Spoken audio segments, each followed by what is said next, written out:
अगर आप property honour हैं, सरमायाकार हैं या फिर टैक्स के किसी शोबे से मुंसलिक हैं, ये वीडियो आपके लिए बहुत अहम है। 7 मई 2026 को पाकिस्तान की टैक्स तारीख का एक ऐसा फैसला आया है जिसका लाखों प्रॉपर्टी ऑनर्स को सालों से इंतजार था। इनकम टैक्स ऑर्डिनेंस 2001 के सेक्शन 7E को गैरानी, कालादम और इब्तिदा से ही बातिल करार दिया है। इब्तिदाई से बातिल का मतलब है कि जिस दिन से ये कानून बना था तब से ही ये गलत तस्वर किया गया है, वो है कि ये किसी दिन भी वजूद में नहीं आया। अस्सलाम वालेकुम दोस्तों, मेरा नाम मोहम्मद बिलाल सलीम है। मैं एडवोकेट हाई कोर्ट हूँ। इस चैनल पर टैक्स और लॉ से मुतालिक रहनुमाई फराहम करता हूँ। आज की इस वीडियो में हम सेक्शन 7E के बारे में बात करेंगे कि सेक्शन 7E क्या था, 4 साल तक अदालत में इसके बारे में क्या जंग लड़ेगी, आखिर में अदालत ने क्या फैसला दिया और किस बुनियाद पर दिया, आपको क्या करना चाहिए और आगे क्या होने वाला है, ये तमाम चीजें आज की इस वीडियो में हम तफसील से देखेंगे। वीडियो को एंड तक जरूर देखिएगा। फाइनेंस एक्ट 2022 के तहत हुकूमत ने इनकम टैक्स ऑर्डिनेंस 2001 में सेक्शन 7E शामिल किया था। इसका तरीकाकार कुछ यूँ था,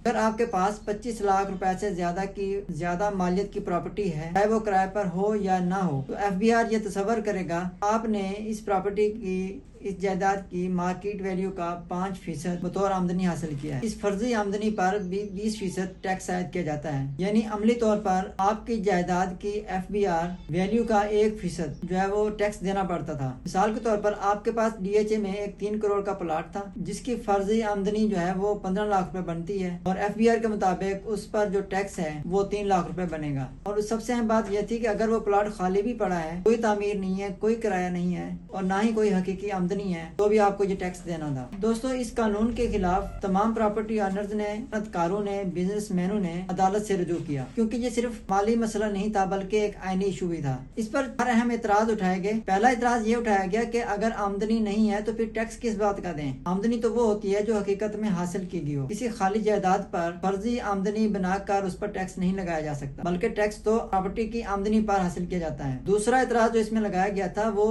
आईनी खिलाफ वर्जी था।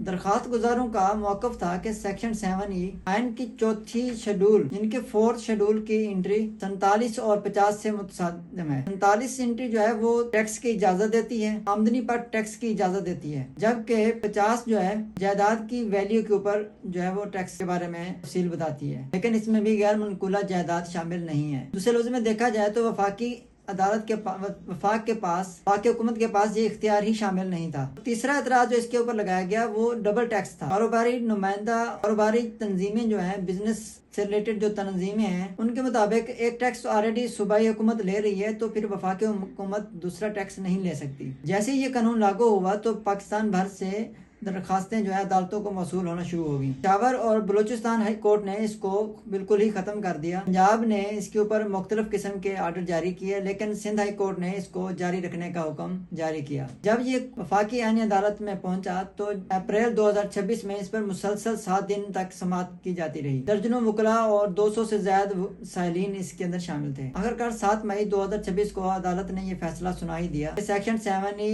आइन के खिलाफ वर्जी है और काला तमाम FBR के जारी शुदा नोटिस, कार्रवाइयां और ऑर्डर भी मनसूख कर दिए गए। अदालत ने ये बात वाजे कर दी है कि ये टैक्स दरअसल प्रॉपर्टी की वैल्यू के ऊपर था, ना कि आमदनी पर, और बगैर हकीकी आमदनी के टैक्स लगाना वफाकी हुकूमत के दायरा इख्तियार में ही नहीं आता। दोस्तों, यहाँ पर कुछ सवालात ज़हन में आते हैं कि जो टैक्स हमने ऑलरेडी दे दिया है उसका क्या बनेगा। उसका या तो रिफंड क्लेम होगा और जो नोटिस जारी हो चुके हैं उनको कालअदम करार दिया जा सकता है। 7E सर्टिफिकेट की जो शर्त है वो खत्म कर दी जा सकती है और जो रिटर्न फाइल होंगी उसमें आपने कोशिश करनी है कि अपने टैक्स कंसल्टेंट से इस बारे में तफसील से लाजमी मशवरा करना है। इस फैसले का फायदा क्या होगा? इस फैसले से जो सरमायादार हैं उनको फायदा मिलेगा, मजीद सरमायाकारी हासिल होगी और बिरोने मुल्क पाकिस्तान का एतमाद बेहाल होगा। ये जरूरी नहीं है कि बात यहीं पर रुक जाए। हो सकता है कि आने वाले दिनों में कोई नया कानून भी आ जाए, सूबाई सतह पर कोई नया टैक्स लगा दिया जाए या फिर मुनाफे पर टैक्स की शरह को बढ़ा दिया जा सकता है। दोस्तों, आने वाले दिनों में क्या होगा इस पर हम आपको अपडेट्स देते रहेंगे। अगर आपने चैनल को सब्सक्राइब नहीं किया तो चैनल को जरूर सब्सक्राइब करें, बेल आइकन को दबा लें ताकि आने वाली वीडियो का नोटिफिकेशन आप तक पहुंचता रहे। अगर वीडियो पसंद आई है, वीडियो को लाइक जरूर करें, दोस्तों तक शेयर करें। किसी भी किस्म का सवाल आपके जहन में हो